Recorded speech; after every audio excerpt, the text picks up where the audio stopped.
नमस्कार, भावनाच रेसिपी मराठीमध्ये आज आपण अगदी हॉटेल रेस्टॉरंट सारखी कढई आलूची रेसिपी बघणार आहोत।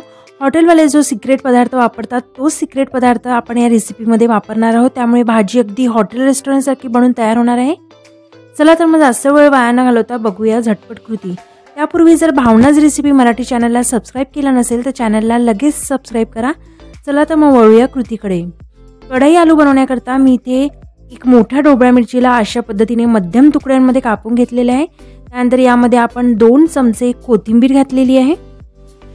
त्यानंतर 1.5 चम्मच आपल्याला यामध्ये धण्याचं पूड घालायचं आहे। अर्धा चम्मच मी यामध्ये रोस्टेड जीरा पावडर घातलेला आहे। पाव चमचा कसुरी मेथीचं पावडर घालायचं आहे।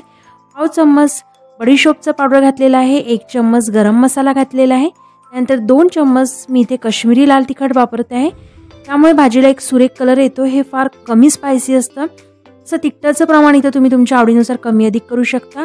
एक हिरव्या मिरचीला मधोमध काप घालून घातलेला आहे। त्यानंतर 1 चम्मच मी यामध्ये टोमॅटो केचप घातलेला आहे।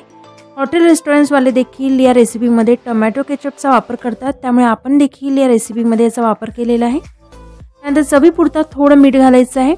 पाव चमचा हिंग घालायचं आहे। त्यानंतर मोहरीच्या तेलाला मी मध्यम आचेवर छान कडकडून गरम करून यामध्ये 2 मोठे चमचे तेल घातलेलं आहे। त्यानंतर सगळ्या मिश्रणाला आपल्याला छान मिक्स करून घ्यायचं आहे। मिश्रण छान मिक्स झालं की या सगळ्या मिश्रणाला आपण 10 ते 15 मिनिटं रेस्ट देणार आहोत। तोपर्यंत आपण भाजीची दुसरी तयारी करूया। त्याकरता मी इथे 4 मोठ्या आकाराच्या बटाट्यांना अशा पद्धतीने लहान तुकड्यांमध्ये कापून घेतलेले आहे। 1 वाटी ताजे हिरवे वाटाणे घातलेले आहे। पॅन गरम करून आपण यामध्ये 2 मोठे चमचे मोहरीचं तेल घालूया। तेलाला अगदी मध्यम आचेवर आपल्याला छान अशा पद्धतीने धूर निघतपर्यंत गरम करून घ्यायचं आहे। नंतर 1 चम्मच यामध्ये आपल्याला जिरं घालायचं आहे। जिरं तेलामध्ये छान तडतडलं की यामध्ये आपण 10 ते 12 लसणाच्या कळ्यांना अशा पद्धतीने बारीक कापून घातलेला आहे। त्यानंतर 1 इंच आल्याच्या तुकड्याला देखील बारीक काप करून घातलेला आहे।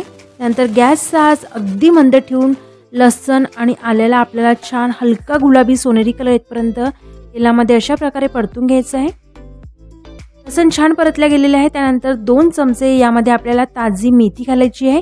मेथीला स्वच्छ धुवून त्याला छान बारीक कापून मी यामध्ये घातलेले आहे। जर तुमच्याकडे हिरवी ताजी मेथी नसेल तर त्याऐवजी तुम्ही इथे पाव चम्मच कस्तुरी मेथी देखील घालू शकता। मेथीला मध्यम आचेवर आपल्याला तेलामध्ये छान थोडं परतून घ्यायचं आहे। मेथी छान परतल्या गेलेली आहे। त्यानंतर यामध्ये आपल्याला कांदा घालायचा आहे। तुम्ही इथे बघू शकता कांद्याला मी लांब जाडसर तुकड्यांमध्ये कापून घेतलेला आहे। कांद्याला छान तेलामध्ये मिक्स करून घेऊया। गॅसचा मध्यम ठेवून आपल्याला या कांद्याला छान हलकं सॉफ्ट होतपर्यंत तेलामध्ये परतून घ्यायचं आहे। इथे आपल्याला कांद्याला खूप जास्त शिजवायचं नाही किंवा कांद्याचा कलर खूप जास्त ब्राऊन असा देखील करायचा नाही। कांदा तुम्ही इथे बघू शकता हलकासा छान सॉफ्ट झालेला आहे। त्यानंतर यामध्ये आपण बटाट्यांचे काप घालूया। नंतर बटाट्यांना छान मिक्स करून घेऊया। गॅसचा मिडियम टू हाय ठेवून आपल्याला या बटाट्यांना छान तेलामध्ये 70 ते 80% शिजतपर्यंत छान फ्राय करून घ्यायचं आहे। बटाट्यांचे काप इथे शक्यतो खूप जास्त मोठे ठेवू नका। जर बटाट्यांचे काप खूप जास्त मोठे ठेवले तर ते शिजायला जड जातात।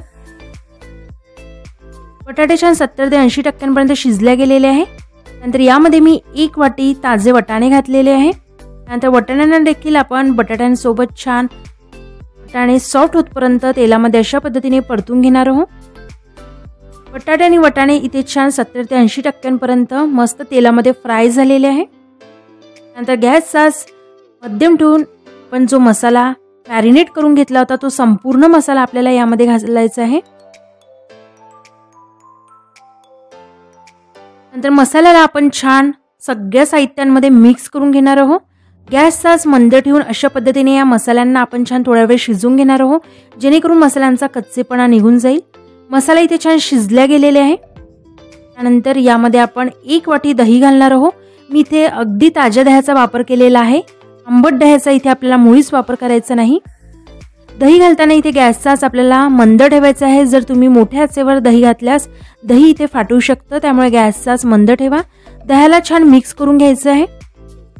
दही छान मिक्स झाल्यावर आपण मिडियम टू लो फ्लेमवर या भाजीला परत छान पूर्णपणे शिजतपर्यंत शिजवून घेणार आहोत। मी इथे भाजीला न झाकता शिजवून घेणार आहे।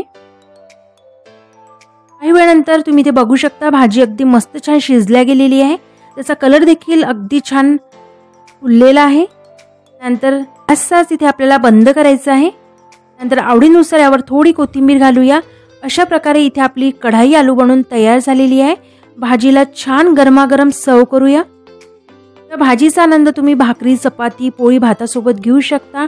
टिफिनमध्ये या रेसिपीला ट्राय करू शकता। तसेच सकाळच्या रात्रीच्या जेवणामध्ये देखील या भाजीला नक्कीच ट्राय करू शकता। त्यामुळे आजच ही रेसिपी घरी नक्की एकदा ट्राय करून बघा। रेसिपी कशी झाली ते देखील मला कमेंट करून नक्की कळवा।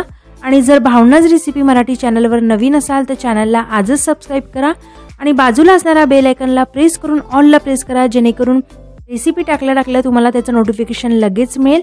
चला तर मग भेटूया पुढल्या अशाच साध्या सरळ आणि इंटरेस्टेड रेसिपीमध्ये। तोपर्यंत नमस्कार।